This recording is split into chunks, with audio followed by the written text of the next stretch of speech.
In Pit Lane is proudly brought to you by the Motorsports Fan Zone, now at two great locations, Crown Promenade and now at Federation Square, the 6th to the 17th of March.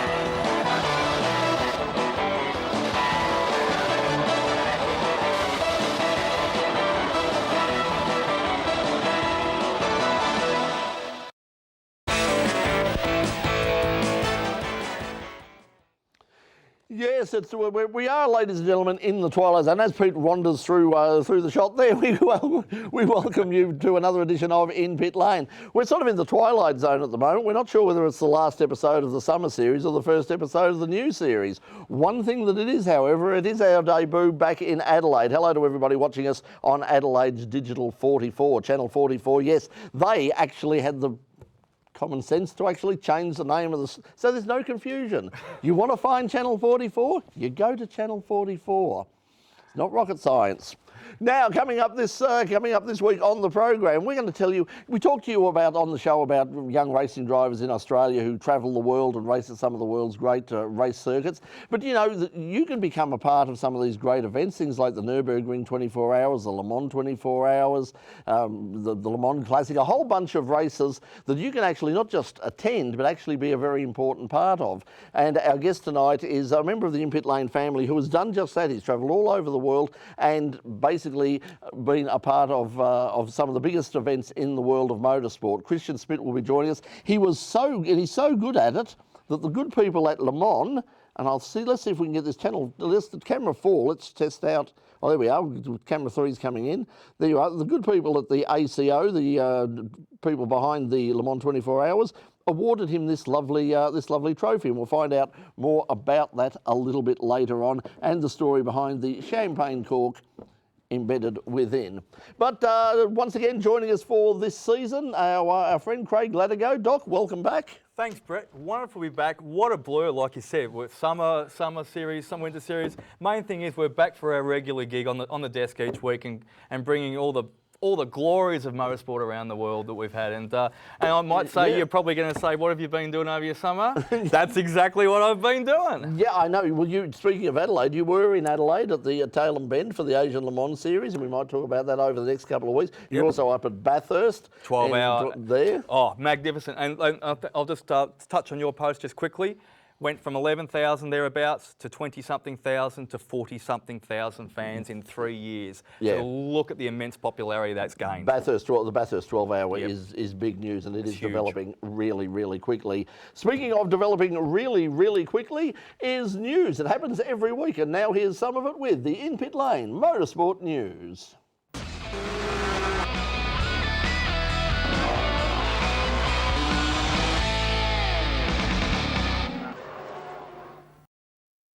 A great start to Scott McLaughlin's defence of his Australian Supercars Championship with a win on the streets of Adelaide in the Adelaide 500. But even Scott himself quickly acknowledged that there was just a touch of luck involved. Fellow Kiwi driver Shane van Gisbergen looked set for a comfortable victory, but a rare mistake from his Triple Eight team saw him short-fueled, dropping him back in the pack. He later retired after suspension failure as he was fighting with Cam Waters' Mustang in a fight for third place. Full credit to Shane and his team. They really should have won that race. Obviously a mistake or something a bit. I don't know what happened, but they had the faster car. So yeah, I'll take it. We've got to take the luck when we can, but just really happy for all the Ford fans out there to have a win today and on a pretty big weekend for Holden. But you know, for Ford to win it's awesome. It was a great debut for Chaz Mostert with Walkinshaw Andretti United with a second place in Sunday's race. Mostert was fast all weekend and signals that the team formerly known as HRT could be on the way back as a top contender. Jamie Whincup announced at the meeting that he'll continue his career behind the wheel next year, and he celebrated with a win in Saturday's first half of the race. He goes into the next round at Albert Park in second place overall, ahead of Mostert and Waters. In an otherwise pretty uneventful race, a multi-car crash on the final green flag lap saw Joey Logano win Sunday's NASCAR Cup Series race at the Las Vegas Motor Speedway. Logano won the restart on lap 266 of 267 to lead Matt Di Benedetto to the finish line under caution to win for the second time in a row at Las Vegas. Ricky Stenhouse Jr. finished third ahead of Austin Dillon and Jimmy Johnson. Unlike last week's Daytona chaos, things were relatively tame at Las Vegas. Michael McDowell spun on lap 168 without major damage. Chase Elliott spun himself out of contention on lap 220, and Ross Chaston brought out the final yellow on lap 263. The crash on the final lap involved William Bryan, Tyler Reddick, Kyle Busch and Michael McDowell. In NHRA drag racing, defending Top Fuel champion Steve Torrens picked up his 37th career win, taking out the final over veteran driver Doug Kalitta. That's a spectacular way to win a final, and I mean, you got Doug Kalitta, the guy's been kicking my butt for a long time, and just one of the best drivers out here, hands down. This thing was running good. I knew I left good on the tree, and I felt it going down through there. I was like, we're going to make it, and then it blows up, and so you start looking around, you're looking for Doug to pass you, and just thank the good Lord, we were able to pull it off today. But Tommy Johnson Jr. wins 3.883 seconds at 525.289 kilometres per hour to defeat teammate Jack Beckman in the funny car final. Erica Endez continued her good run of recent form, taking the Pro Stock title where she defeated Bo Butner. To come out swinging the way Elite Motorsports has, with Jeg having a dominating performance in Pomona again here this weekend, but for this red melling performance Camaro to come out on top, all the people that make it possible. But today is my boss's birthday. Happy birthday, Richard Freeman. We said we were going to try to bring him a Wally home today. I give God all the glory. It's so fun to win, Amanda. I love Congratulations. it. Thank you. A big win to the Rebellion team at the Lone Star Le Mans, the 6 hours of COTA. The team of Bruno Senna, Norman Nato and Gustavo Menez dominated the race. It was another great weekend for Menez, this race continuing his perfect streak in WEC races at COTA. He now has 3 poles, 3 fastest laps and 3 wins in 3 starts. We won, we did it. Incredible effort from all the team, from the boys, from Norman, Bruno, and even more from all the mechanics that rebuilt our engine yesterday right before qualifying. Thank you so much to everyone. P1. Toyota were hammered by the success ballast and could only fight out the minor places between themselves. In LMP2, the United Autosports team of Paul di Resta, Felipe Albuquerque and Phil Hansen cruised to a comfortable victory. It was a good weekend for Aston Martin, winning both GTE Pro and AM. The Dane train Nicky Thiem and Marco Sorensen took victory in Pro, extending their points lead in the class. We deserve that. Things were closer in the AM class, with a great drive by Charlie Eastwood putting his car in front with only 21 minutes remaining. And that's the In-Pit Lane news for the week commencing Monday, the 24th of February 2020. We'll have more news next week. Yes, and in other news, Brodie Kostecki left Adelaide in the lead of the Super 2 title chase after winning the opening 2 races. Race 3 winner Thomas Randall is second in the standings ahead of TCR champion Will Brown. Randall will now have to wait to see if he'll be able to take his spot on the grid in the second round at Symmons Plains in April. A series of tests this week will play in the next stage in his treatment for testicular cancer. All of us, of course, here at In-Pit Lane wish Thomas the very best, and mate, we look forward to seeing you back on the track and, of course, back here in the studio at In-Pit Lane very, very soon. Also in Adelaide, third-generation racer Aaron Seaton took out the first round of the new National Trans Am Series. Seaton completed a clean sweep of results in Adelaide, holding out Nick Carroll and Jimmy Vernon. And the popular Stadium Super Trucks returned to bounce around the Adelaide Street Circuit, with series founder Robbie Gordon taking out the weekend from Matt Brabham, our favourite Matt Brabham. I caught up with him up north, and Dakar Rally Toby Price. And Camaro driver Adam Bressington broke through for his first round win in the Touring Car Masters. TCR, oh sorry, it's over to you. I'll take that. Yeah, I'm over. Why not? Oh, I was on a roll. Tag. Done. TCR teams are testing up at Winton this week in preparation for the big Asia Pacific Cup race at Albert Park next month. Gary Rogers Motorsport will run 2 cars for Team Valvoline with former supercar driver Michael Caruso and recent guest on In-Pit Lane Aaron Cameron. Team Valvoline GRM will feature 3 cars across 2 categories, with James Golding's S5000 joining the Alfa Romeo of Caruso and Cameron's Peugeot 308. The sponsorship marks an unbroken 30-year partnership between Valvoline and Gary Rogers Motorsport, with the pair enjoying success in a wide range of categories, including victory together at the 2000 Bathurst 1000 with Garth Tander and Jason Bargwana. All three Valvoline cars will make their race debuts at the Formula One Australian Grand Prix at Albert Park on March 12th to the 15th. You're watching In Pit Lane. When we come back, we'll be joined by our special guest, International Marshal Extraordinaire, Mr. Christian Schmidt. Don't go away, we'll be right back.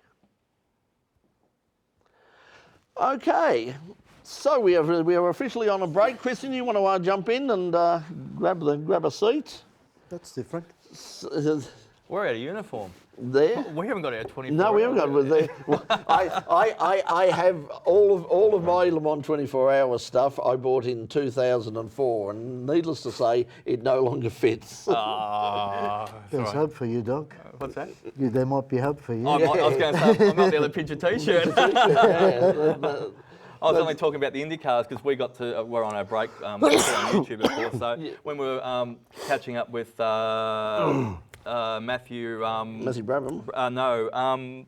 Matthew Campbell. No, Radicic. Radicic, With yeah. his Indy car down at Phillip Island yes. a couple of weeks ago, and that's going to break records incredibly. Can't wait to see it when it really hits its straps. But I went to the last IndyCar race up at the Gold Coast many, many years ago.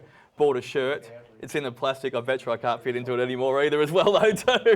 I'll tell you what I've got, and this is something for people at home, because I've worn this a couple of times and people have gone, where the hell did you get that? You will remember when IndyCar pulled out, there was a brief flirtation with a round of the A1 Grand Prix series. That's right, At yes. the Super Prix. Yep. And it had a sponsor and everything. Before they went to Eastern Creek. Yes, well before that, before the sponsor went broke, and the event never happened. I've got a souvenir shirt from the event green that and never gold? happened. No, this is an event that never happened. You bet the shirt? No, the shirts was black and red and Oh, okay. yeah, all sorts of things. Okay, so as you can see at home, we were just getting some shots. For those of you who are watching us live on YouTube for the first time, this is not a program, you know. This is the recording of a program. This is the behind-the-scenes stuff. If you came into the studio, and for God's sake, don't come into the studio, this is, in fact, what you would see if you were here. But you're here anyway at home.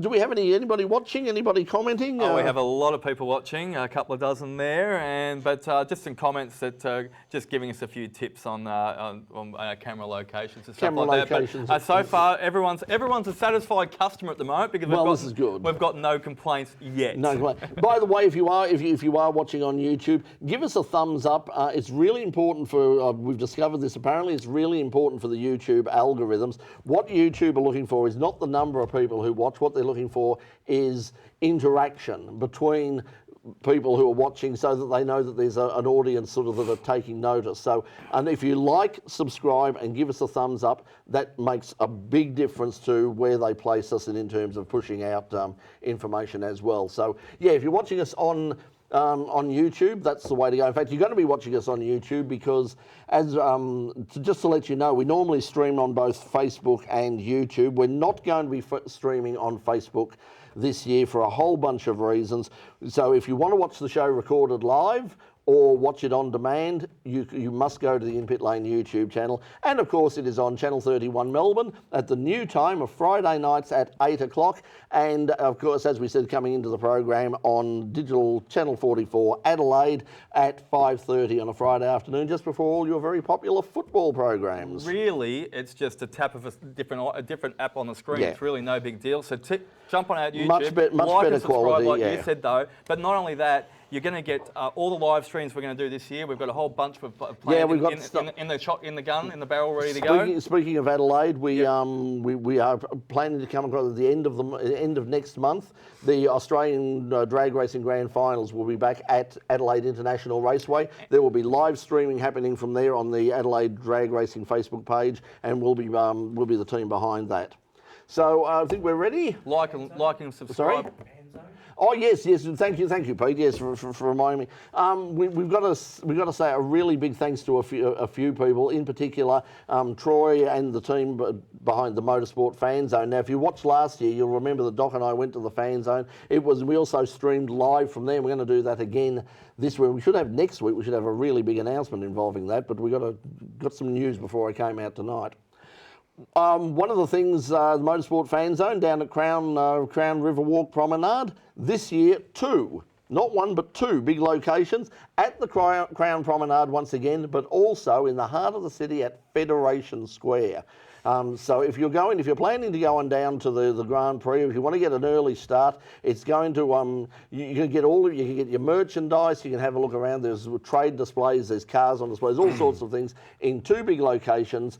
Federation Square and also the original position out at Crown Promenade. So we do say thank you to the Motorsport Fan Zone at Crown and Federation Square for once again backing In Pit Lane and allowing us to come back on air. Also, I just want to say very quickly, our sponsors, our support sponsors from last year, the Victorian Under 2 Litre Sports Sedan Championship and Club. Thank you to those guys as well, and also to the Motorsport Diary. I won't go into the reasons why, but we haven't been able to sort of do that. It wasn't through them. We've made the decision not to run those ads this year for a whole bunch of reasons, which I won't go into.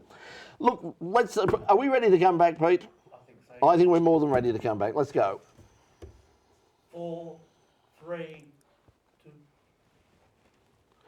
Welcome back to... now welcome back. I'll do that again. Welcome back to In Pit Lane. Now, if you've thought about, like going around the world, if on your bucket list are events like the Nurburgring 24-hour, the Le Mans 24-hour, the Le Mans Classic, all sorts of amazing international events, you could go overseas, you could pay your money, you could go in and sit in the grandstand or something. Wouldn't it be better to be an actual part of those events, to contribute something towards it and get the best seat in the house? Well, our guest tonight has done just that. He has officiated at some of the biggest motorsport events in the world, and he started off here in Australia. He's done all of the local big events, and he's also taken that overseas as well. And as I said at the start, they've even given him an award for it. Let's welcome back to In Pit Lane, this time in front of the camera, Christian Schmidt. Christian, welcome to In Pit Lane. Hello, Doc. Hello, right. Yes, thank you for inviting me. Yeah. So first of all, let's talk about this thing. You've obviously were officiating at the Le Mans 24-hour last year. Tell us about this particular award. That award is being given to 3 international marshals every year at Le Mans these days. 2012, Steve Tarrant was the first recipient, and after that they made him the voting committee, and you're the person who sort of organises all that. And last year I was one of the lucky recipients with Heather Clark and Eric Erickson from Virginia. Because that's the thing, events like the Le Mans 24-hour, the Nurburgring 24-hour, tell us, how did you get involved in all of this? I mean, judging by your outrageous accent, you ain't around from these parts, boy. Now, tell us, so were you officiating, were you a marshal before you came to Australia? Yeah, but just on a local motorcar sort of basis back in Germany, where my dad was the president of the local motorsport club, but always an interest in motorsport. Working in a Porsche workshop sort of brings that with it. And yeah, I'm nearly clocked 30 years up now over here, and probably about good 23 years as a marshal as well. It's not a bad effort. So when did you first? How do you get across? Like when you decided, hey, I want to be a marshal at the Le Mans 24-hour. Was that your first international event? No, like back in the day was when Motorsport News was on. In '97 they sort of had an ad in from Supercars that there were short marshals up at Bathurst. And I said I can do that, and landed in pit lane and done a fair few. I think I went up with Doc to the 12-hour, and I think that was my 30th Bathurst event this year. It certainly was. It was great, and I was very, very proud of you there. And you absolutely, you seemed to fall in love with it all over again those 2 days when we were up there. The name of the show tonight was Have Flag Will Travel, and Brett's very, very honoured to be able to do that. Yeah. But I also noticed that you swung something over your shoulder the whole time you're up there, and you've done it for the last 30 years as well too. Have camera and we'll travel. where's some of your favourite spots around the world in all those Nurburgring or the Mons that you've taken some beautiful one of the photographs? best spots got to be on the inside of Eau Rouge at Spa-Francorchamps. You probably spend 10 minutes getting one shot, but it's so worth it. And you have a sore neck and everything else is buggered, but that one shot is just worth it. We've actually got a few of your shots. If somebody can bring them up on the screen, we can have a look at some of the stuff at Le Mans. And there we go. Oh, I know that place. Unfortunately, that's no longer anymore. No, don't tell me that. Yeah, unfortunately, that closed at the end of 2018. We always had our Friday pit lane and commissioner the stands, lunch in there, but last year we went into the old town and it was gorgeous too. But that is a special place, the Le Mans Legends coffee shop. So you've done the Le Mans 24. You've also done the Classic, haven't you? The Classic is magic. Yeah, tell us about what the Classic is. The Classic is pretty much a race meeting with race cars which raced at Le Mans in period. They have 8 plateaus and it sort of starts from 23 to 30. With the old Bentleys and all that, then they go from the 30s into the 40s and so forth. And the invitational class in 2016 when I was over there with the Group C cars, and we had about 38 cars made it to the race. Actually, just while we just saw, this is one of your photos there. There's a good friend of ours, the late Alan Simonson, and this is something that marks the place where unfortunately we lost Alan. So tell us about that. That's part of your regular sort of ritual, isn't it? A lot of people they just drive to the track and be there. I drive into Le Mans, go on the ring road, down to Arnage, and the first thing I sort of see, I look left and I see the Porsche sign getting towards the Porsche curve. I then travel in the wrong direction up the Mulsanne Straight and stop at Tête Rouge, get out of the car and think a bit the times we had with Alan over here in Australia. And he was just a top bloke. He would be still a top bloke if he was around. And that's always my first stop. I can't go to Le Mans before I stop there. We're going to take a break here, but we'll come back with more of that because, we've all got wonderful Alan Simonson stories, but unfortunately in a PG times, there is no way we can tell any of them at all. You're watching In Pit Lane. Our special guest is Christian Schmidt. We'll be back with more in just a moment. Don't go away. We'll be right back. And now moving into space at the moment is our guest Sunny Moo, who was our musical guest tonight. She'll be joining us in just a moment. And if you would like to catch up on her music, she's got a new EP coming up called Blue Box. It's available on Spotify, iTunes, Apple Music, etc., wherever you get all your good music. She's on Instagram at Sunny Moo Music. Also, she's as you can see, she's playing at the Kind Minds at the at Moonhearts Collective. That's the Maroondah Arts Collective, and also at Mr. Banks Brewery in Seaford on the 1st of March. But right now, she's going to give us a bonus track from her performance. If we just go down to the roll the auto cue back. No, we can't roll the auto cue back because our auto cues. No, we can. There we go. Yes. Okay. Okay. So from the album called Blue Box, this is the title song, ladies and gentlemen. This is Sunny Moo and Blue Box.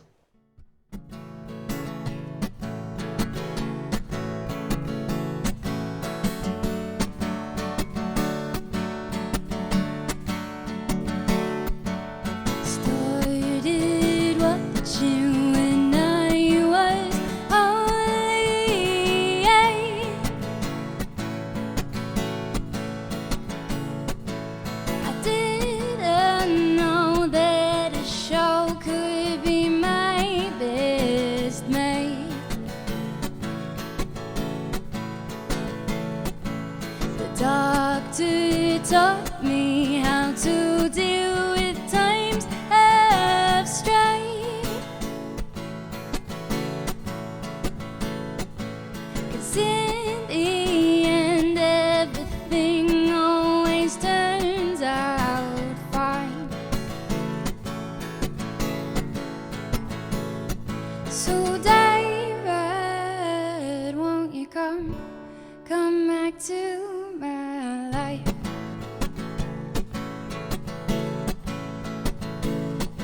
'Cause Matt Smith, well, he just doesn't feel right.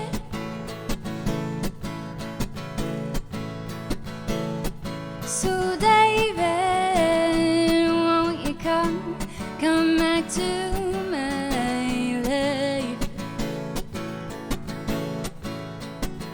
'Cause I've been waiting for the blue box to arrive.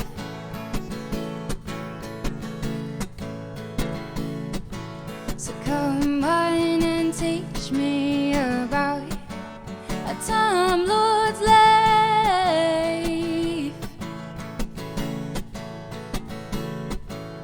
Come on and show me the box that's bigger on the inside.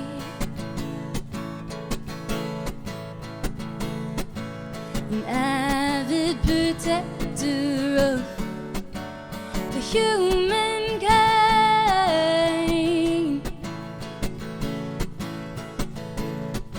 You may not be human, but damn boy, you still look fine.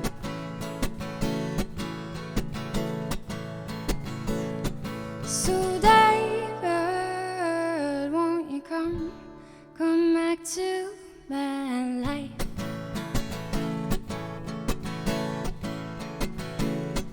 'Cause Matt Smith, well, he just doesn't feel right.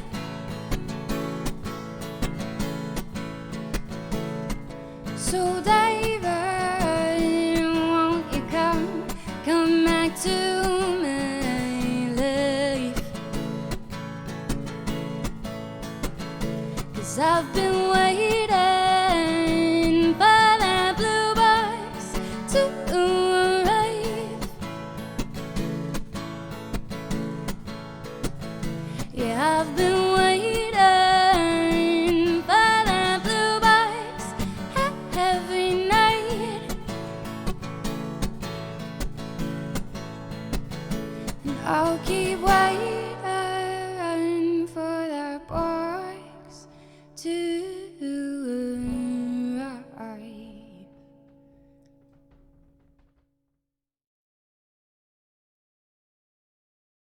Blue Box, that's the title of her new EP, and we'll give you more details of that a little bit later on when she takes us out at the end of the program on Channel 44 and Channel 31 Melbourne. So I think we're just going to get cameras back into position, and then we'll be joined once again by Christian Schmidt. I'm just going to drag something up here if we can, because what we've got here, I'll just explain. That's a pretty this. prop. It is a pretty prop, and we'll explain it when we come back. Okay, so whenever you're ready, whenever they're ready in the control room, we'll head from there. 4, 3. Welcome back to In Pit Lane, and our guest tonight is Christian Schmidt, International Marshal Extraordinaire. And I've got there, apart from the award here, we've got something which is very special as well. This is, of course, safety first and safety everywhere. This is the helmet that you have to wear in Pit Lane at Le Mans. As we can see, it's got the ACO sticker over there, but it's also got, as you can see, there's a PIARC sticker there. There's also a couple of things, and you might notice a familiar one, sort of back there. Christian was very kind, of course. Just before Le Mans this year, we lost our very good friend, my best friend Melissa, and Christian said, I would like to pay tribute to Melissa at Le Mans. Melissa and I travelled to Le Mans, fortunately, on several occasions, and we both loved the place. And thank you for that. I really do appreciate it. And also Duck down here. Tell us who Duck was. Duck was pretty much like my Australian dad. I met Duck in '97 up at Bathurst. He was one of the pit marshals I joined, and him and KB, Ivan Tarrant, and a few other blokes, they were the main group of pit lane marshals in Melbourne. They also do it Bathurst, and that's how I joined that group. KB died way too early. We lost Duck last year in August. So it's still... It's a beautiful tribute. Yeah, and that's the thing. It is really, it is a family. It's a family, isn't it? It's an international family. Like you sort of, you have friends in America, in the States, in in Europe, in Germany, where I So come if from, people are watching the program right now, people watching at home, and they're saying, "Oh yeah, I've always wondered about getting in on that sort of thing and being a flaggy or something like that," how did you go about it? Who do you talk to? How do you make this happen? Well, like everything is an overnight sensation sort of thing in that sense. So now, for Le Mans, you need to be nominated by an active marshal over there. My nominator was Ray Cook from the UK. I met Ray in 2002, 2003 when he came over on a holiday, marshalled at Phillip Island at the Grand Prix. We stayed in contact, and he was happy to sort of put his name behind me. And now it's relatively easy on a French website to become a marshal. No, or like the login process. Anybody who has dealt with the ACO website at any stage knows what it's got nothing. I don't think it's got anything to do with the language difference either. I think it's just bad website Google design. is your friend, but it's still like last year. I think it took me 3.5 weeks to get signed in at Le Mans. I also signed on to do the Nurburgring 24 hours because that was the following weekend last year, and it took me 15 minutes with the confirmation email. Just following on from Brett's question, how did you get into it? What's the toughest job of being a flag marshal at Le Mans, or whether it's down at Phillip Island or if it's in another country? And what's the most what's the challenging thing, and what's the most fun part about it? It has to be fun, otherwise you can't do it. Of like course. it's not a job you can be paid for. It's not a job you can't pay anybody to sort of stand down in Siberia at -5 degrees, the rain pelting down at 90 degrees for the whole day.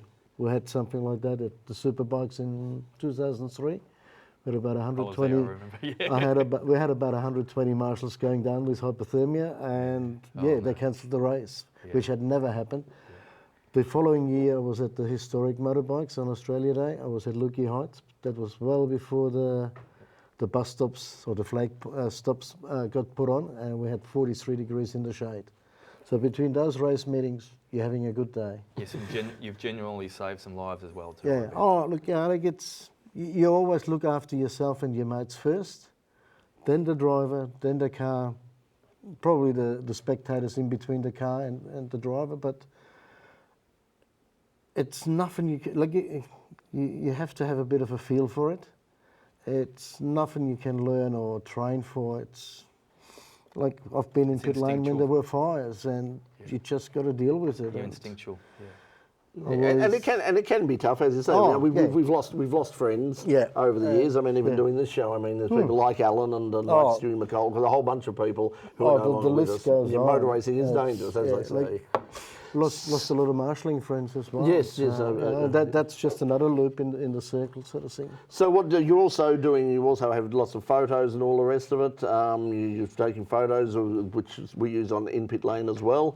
We've got some there. We don't have time to sort of go through them right now, but so look, thanks for coming in. If people want to find out more about it, go to the Motorsport Australia website and just ask them, how do I become a flaggy, a fiery, a pit marshal, and that can be achieved. But right now, thanks for coming in. I thought it was a good story to tell, and it certainly was. Christian Schmidt, thanks for joining us in Pit Lane. Thanks for having me, and I also need to thank my wife Lydia, because otherwise it's not possible to do.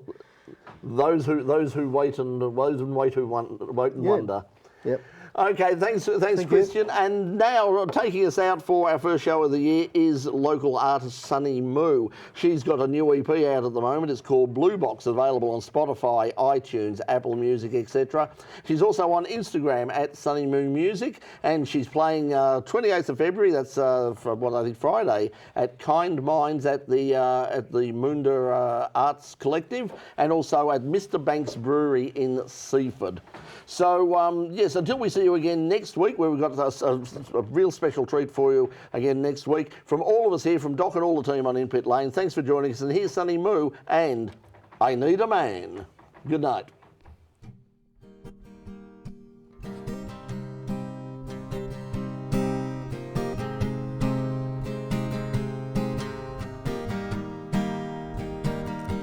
I'd like a tall man, maybe a small man, maybe a woman. I'd like like a good guy, to treat me real nice, to keep me warm at night, to laugh at my jokes. But there's one thing that you should know. He's gotta have 4 legs and a wet nose. But there's one thing that you should know. He's gotta have 4 legs and fur down to his toes. Now I'd like a good boy, and buy him lots of new toys. I'll sing in his favorite voice, I'll sing his songs. I'll get him his favorite treats, he'll come and walk with me, and we can sit at the beach, digging in the sand. There's one thing that you should know. Well, I've got a man, he's the only love I know. He's got 4 legs and a wet nose. Well, I've got a man, he's the only love I know. He's got 4 legs and a wet nose. He's got 4 legs and eyes that glow. He's got 4 legs.